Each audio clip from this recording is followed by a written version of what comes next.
Assalamualaikum warahmatullahi wabarakatuh. Salam guru penggerak. Pada kesempatan ini saya akan menyampaikan refleksi dan kesimpulan filosofi Ki Hajar Dewantara pada modul 1.1.A.8 koneksi antar materi. Hai, salam guru penggerak. Tak kenal maka tak sayang. Perkenalkan, nama saya Heni Putri Lestari, Sarjana Komputer dari SMA Negeri 1 Girimato, sebagai guru penggerak Angkatan 9 Kabupaten Wonogiri. Ada beberapa filosofi pemikiran Ki Hajar Dewantara. Di antaranya yang pertama adalah menuntun atau among. Yang dimaksud adalah menuntun segala kekuatan kodrat yang ada pada anak-anak agar mereka dapat mencapai keselamatan dan kebahagiaan yang setinggi-tingginya, baik sebagai manusia atau sebagai anggota masyarakat. Filosofi yang kedua, pendidik diibaratkan sebagai petani. Di sini menuntun tumbuh atau hidupnya kekuatan kodrat alam yang ada pada anak-anak agar dapat memperbaiki lakunya hidup atau bukan dasarnya dan tumbuhnya kekuatan kodrat anak. Filosofi yang ketiga yakni kodrat anak, di mana setiap anak lahir dengan kodratnya masing-masing. Kodrat anak itu merdeka dan bermain. Merdeka artinya adanya kemandirian dalam belajar, sedangkan bermain dalam konteks yang lebih luas maksudnya adalah berkarya. Filosofi yang keempat yakni penanaman budi pekerti. Penanaman budi pekerti ini adalah adanya keselarasan cipta, yakni pikiran, rasa yaitu perasaan, karsa yaitu kemauan, dan pekerti yakni tindakan. Kemudian filosofi yang kelima yaitu kolaborasi trisentra pendidikan, yaitu adanya kerjasama di lingkungan sekolah, masyarakat, dan keluarga. Dan filosofi yang keenam yaitu menghamba pada anak. Menghamba pada anak di sini yang dimaksud adalah pendidikan yang berpihak atau berpusat pada anak. Menurut Ki Hajar Dewantara, pendidikan dan pengajaran tidaklah sama. Pengajaran itu adalah sebagian dari pendidikan.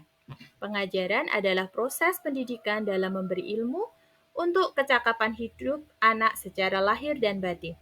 Pendidikan pada hakikatnya adalah menuntun atau memberi tuntunan terhadap segala kekuatan kodrat yang dimiliki anak agar ia mencapai keselamatan dan kebahagiaan setinggi-tingginya, baik sebagai manusia maupun sebagai anggota masyarakat. Pendidikan menciptakan ruang bagi murid untuk bertumbuh secara utuh agar mampu memuliakan dirinya dan orang lain serta menjadi mandiri. Lalu, apa yang Anda percaya tentang murid dan pembelajaran di kelas sebelum Anda mempelajari modul 1.1? Berkaitan dengan pertanyaan ini, sebelum mempelajari modul 1.1, pembelajaran yang biasa saya lakukan adalah yang pertama, saya hanya mentransfer materi pelajaran. Jadi, menyampaikan pembelajaran hanya sebatas materi yang ada di buku saja. Kemudian berikutnya, ketuntasan dalam penyampaian materi lebih penting daripada memahami karakteristik murid. Kemudian hanya menilai dari aspek kognitifnya saja, tanpa mempertimbangkan aspek-aspek lainnya. Jika nilai murid sudah mencapai KKM, dianggap pembelajaran sudah berhasil. Di situ, murid hanya sebagai objek pembelajaran, sedangkan pembelajaran masih berpusat pada guru atau yang disebut dengan teacher center. Selain itu, saya juga kurang mempedulikan apakah murid sudah benar-benar paham. Di sini saya juga hanya meminta siswa menghafal materi, dan juga saya juga sering merasa gagal atau mengeluh jika banyak murid yang tidak tuntas setelah melakukan evaluasi. Kemudian, apa yang berubah dari pemikiran atau perilaku Anda setelah mempelajari modul 1.1? Terkait dengan pertanyaan tersebut, Setelah mempelajari modul 1.1, yang saya menyadari bahwa seharusnya saya melakukan proses pembelajaran secara menyeluruh. Maksudnya di sini dalam aspek pembelajaran tidak hanya kognitif saja yang ditekankan, tetapi ada aspek afektif, psikomotor, spiritual, sosial, dan juga budaya.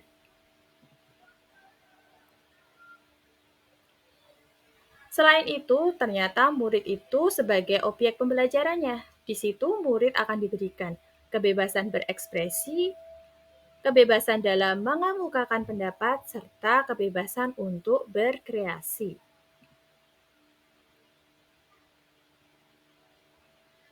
Setelah itu, ternyata guru itu adalah sebagai fasilitator pembelajaran.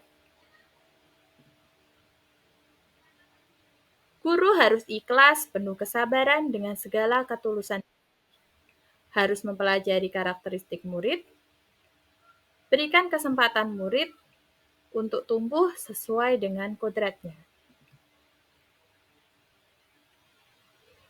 Apa yang dapat segera Anda terapkan lebih baik agar kelas Anda mencerminkan pemikiran Ki Hajar Dewantara?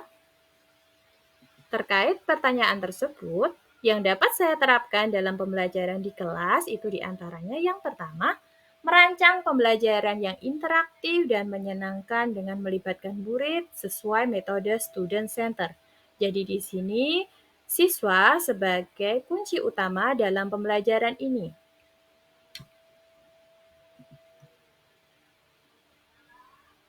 Berikutnya, menerapkan pembelajaran abad 21, di mana mengedepankan siswa dalam berpikir kritis, kreatif, komunikatif, dan kolaboratif, sehingga tercapai tujuan utama yaitu memerdekakan anak.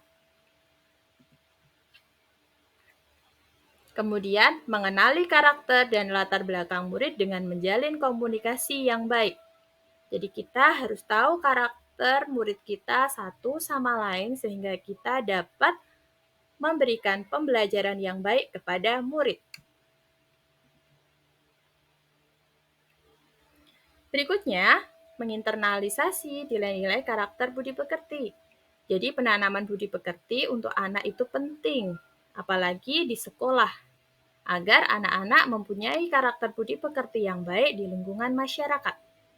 Selain itu, juga perlu menerapkan proyek penguatan profil Pancasila, sehingga anak akan terbekali dalam dirinya dan siap di dalam masyarakat.